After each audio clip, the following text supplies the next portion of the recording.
Cette question à présent, peut-on confier un trésor public à une entreprise privée? À l'Africa Museum des archives géologiques de la République démocratique du Congo, certaines vieilles de près d'un siècle attisent l'intérêt d'un groupe américain. La Belgique dit non à leur accès intégral. Mais quel enjeu se cache derrière ces données stratégiques? Voici quelques éléments de réponse avec Claire Carozone et Dominique Choquart. Dans les sous-sols de l'Africa Museum, une collection monumentale. Habituée à l'ombre, elle est aujourd'hui au cœur des discussions. Ce sont des archives géologiques et minières dont les origines sont diverses. Elles proviennent de compagnies minières qui ont cessé leurs activités. Ce sont aussi des archives qui viennent de géologues qui sont partis à la retraite, mais aussi en très grande partie des archives qui ont été produites par les chercheurs de l'Africa Museum. Près d'un demi-kilomètre d'archives au cumulé qui rassemblent plus d'un siècle de recherche sur le sous-sol congolais et ses richesses. Ici, on a des documents qui visiblement sont des documents qui viennent d'une campagne de prospection dans le sud-est de la RDC.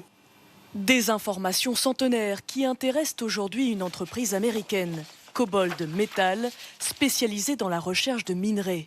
Elle a proposé au musée belge de numériser toutes ses archives en échange d'un accès total. Une compagnie privée propose de traiter l'ensemble de nos archives, les scanner massivement. Ça ne rentre pas dans le cadre de ce qu'on peut considérer comme acceptable. Car ces archives sont un bien public protégé par les lois belges et européennes.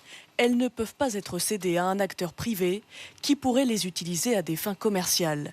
Elles doivent par contre être accessibles au public, ce qui, selon cette association, n'est pas si évident. Nous, on ne soutient pas du tout le transfert de ces archives de manière exclusive à une société américaine. Bien au contraire, nous, nos revendications, elles sont plutôt de l'ordre du transfert de ces archives au Congo, donc à la RDC, mais aussi à la diaspora pour que nous aussi nous puissions travailler dans le sens de la paix et de la souveraineté. Le musée explique travailler à une meilleure accessibilité de ces archives. Un vaste projet de numérisation en partenariat avec les autorités congolaises a été lancé. Nous transmettons, une fois leur numérisation faite, ces archives vers la RDC. Et donc, si la RDC décide à un moment donné, elle, de conclure un contrat avec cette société américaine pour pouvoir en disposer pour cette société, évidemment, c'est possible. Mais ce n'est pas à nous à décider en lieu et place de la RDC.